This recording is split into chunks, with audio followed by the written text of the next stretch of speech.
One of Marx's dictums was that capital tended to accumulate in the hands of fewer and fewer people. That's right. That's true. Wealth and capital, income for that matter, but not only that, whatever it is that you might like to have accumulates in the hands of smaller and smaller numbers of people. It's a principle that was discovered by an economist named Pareto, and he pointed out something that had been pointed out in the Gospels, by the way, thousands of years earlier, which was, to those who have everything, more will be given. From those who have nothing, everything will be taken away. The rule being, once you start to succeed at something, the probability that you will continue to succeed ever more rapidly increases. There's an exponential function with regards to success. But there's also an exponential function with regards to failure. Fail, fail, die. Succeed, succeed, succeed ridiculously, like it's this weird curve. And what people produce creatively isn't normally distributed. A small proportion of people produce most of what's of value. Doesn't matter what it is. You know this. It's like, how many books does Stephen King sell? Like half the books. And then there's the next guy after Stephen King, and no one even knows who he is. He sells like 1/10 as many books as Stephen King. And then there's author number 50, and he's barely scraping by. And then there's the bottom 99.9%, and they can't make a living writing. That's how it is. And it's the same with musicians. It's the same with athletes. And so there's this weird rule that as you get more, getting even more gets easier. Who knows why it is exactly? It characterizes all sorts of situations, like the size of planets.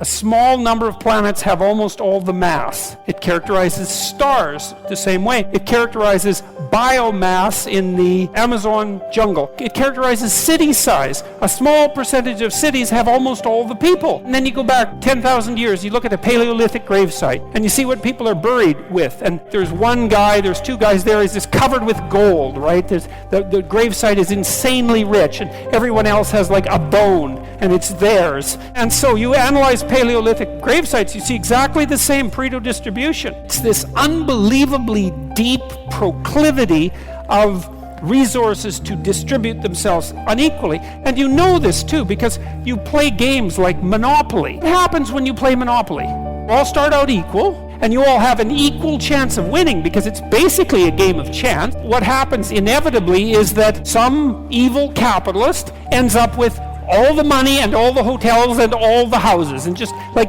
takes you out. And yet you play and you don't think, oh my God, there's something fundamentally unfair about that. Or maybe you play non-competitive where after every round you redistribute the money. So the problem with Karl Marx, as far as I'm concerned, is that he was nowhere pessimistic enough. You can't blame inequality on capitalism.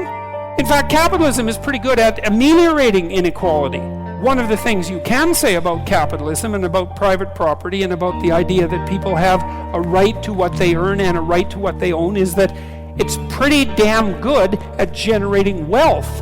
And the wealth isn't equally distributed by any stretch of the imagination, but a fair bit of it goes to the bottom. We do know that there are ways of ameliorating inequality that just don't work. And so it's a dangerous thing to mess with because we don't understand it. That doesn't mean we shouldn't try to understand it, and that also doesn't mean that the left doesn't have a point. If your society becomes too unequal, that seems like it's bad for everyone. And so we could agree on that, and we could try to set up our hierarchies so that they're not too brutal for the people who end up at the bottom. But I think we're not doing that bad a job of figuring out how to do it. I think the problem with the radical leftists is that they don't take the problem of inequality seriously enough. They blame it on capitalism. It's like, sorry, that's wrong. It's a way deeper problem.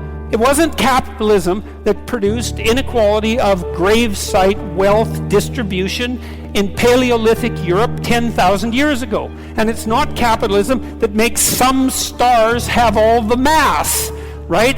It's a different order of problem. And so we have to be more sophisticated than economists were 150 years ago when we talk about inequality.